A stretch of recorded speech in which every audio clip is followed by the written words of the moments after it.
Hi guys, and welcome back to another Christmassy crochet video from Carly here at the Hook and Knot Nook.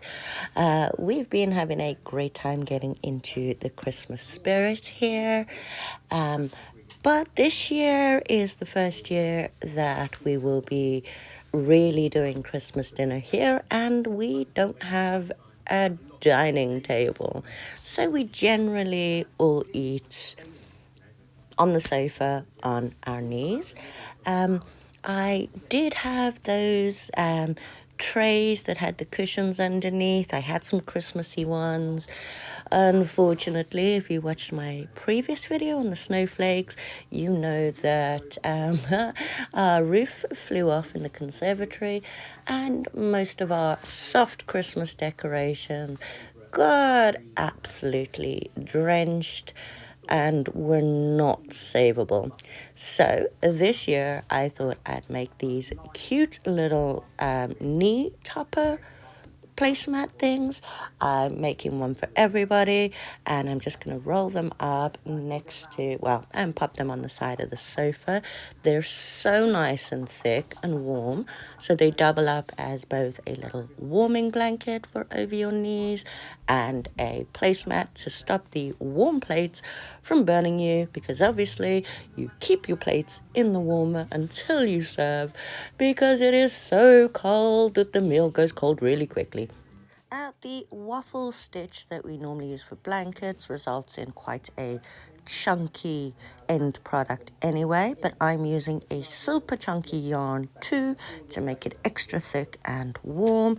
I've got my 4.5mm hook, scissors, and a darning needle somewhere. I will find it eventually.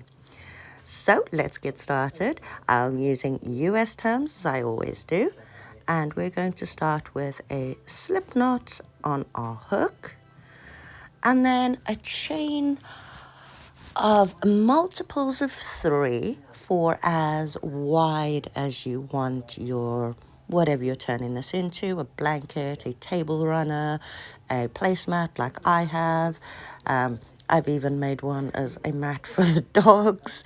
So we're doing multiples of 3 for your width and then plus 2, just the ones at the end. I'm just doing a small swatch for the example, but my finished project I did 90 plus 2, so 92. We're then going to double crochet in the third chain along and double crochet in every following chain along until we get to the end of our chain. I'll meet you at the end. So I'm just doing my last double crochets of my chain and final one, and then to begin round 2, so we've just got a simple row of double crochets. We're going to chain 2. This does not count as a stitch. Turn our work, and we're going to double crochet into the base of that chain 2. Now to make the ribbing, we're going to front post double crochet. So we're going to yarn over, and then we're going to go behind from the right to the left of that double crochet post, and we're going to double crochet around that. Then we're going to double crochet into the top of the next 2 double crochets, so 1 and 2, and then around the next post, a front post double crochet. So yarn over, in through the right to the left, and double crochet around that next post, and then 1 double crochet in the next 2 double crochets. And we're going to repeat this process all the way along until we have 1 double crochet remaining. So 2 double crochets and a front post double crochet in the next 2, and a front post double crochet. And I'll meet you guys at the end. Once you've done your last front post double crochet, you should have 1 stitch remaining. So I'm just completing my last front post double crochet, and I have that one double crochet remaining at the end, and we're just going to do a double crochet into the top of that previous double crochet to finish row 2, and we'll be repeating rows 2 and 3 throughout this project. So row 3, we're going to chain 2 and turn our work. Again, this doesn't count as a stitch. Going to do one double crochet into the base of the chain 2, one double crochet into the next double crochet. Sorry, I keep going off camera, but if you look on the other side, that is the front post crochet from the previous round.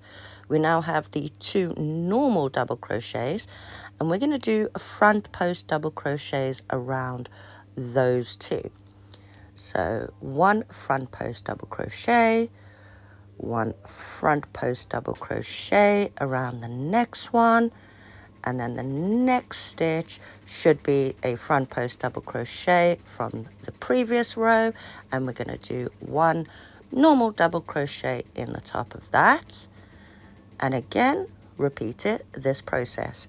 So the 2 normal double crochets from the previous round, we're going to do front post double crochets around them, 1 and 2, and then the next stitch is the front post double crochet from the previous round, and we're just going to do a normal double crochet into the top of that.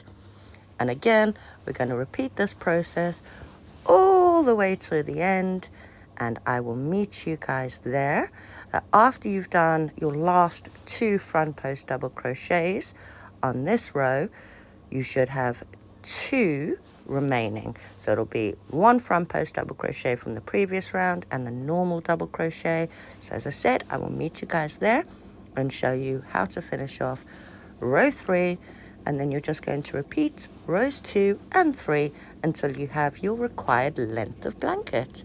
So I'm at the end and doing my last 2 front post double crochets, and 2, and I have 2 stitches remaining, and I'm just going to do a normal double crochet into the top of each of those, and that is row 2 completed. So row 3, we would do exactly the same as row 2, chain 2, turn our work, 1 normal double crochet into the base of the chain 2, and 1 front post double crochet around the next double crochet, and then 2 normal double crochets, front post double crochet, 2 normals, and rinse and repeat, as I said, until you get your preferred length of blanket. If you are going to change colors like I did, I alternated between the red and the green. I do suggest completing the second row before you attach your new color. It gives it a really, really nice finish. I absolutely love these. I'm going to make one for everybody. Sorry, my dancing elf is mimicking what I'm going to be like on Christmas. These are nice and chunky, thick enough to warm your knees, but also thick enough to keep the heat of the plate out. You could even use it to pick up your plate and carry it to where you're sitting on the day. We do have a lot of Christmassy blankets, but inevitably gravy splashes, a Brussels sprout flies off, and we end up doing an entire load of blankets that evening. These are small enough that I can get everything in with an extra load, a nice cool load, and they come out absolutely perfectly. I'll be making one for everybody. I've actually decided once I get some more yarn, I'm going to make a big thick one for the mother-in-law. If you enjoyed this video, please don't forget to hit like and subscribe, and I'll see you guys again soon. Merry Christmas!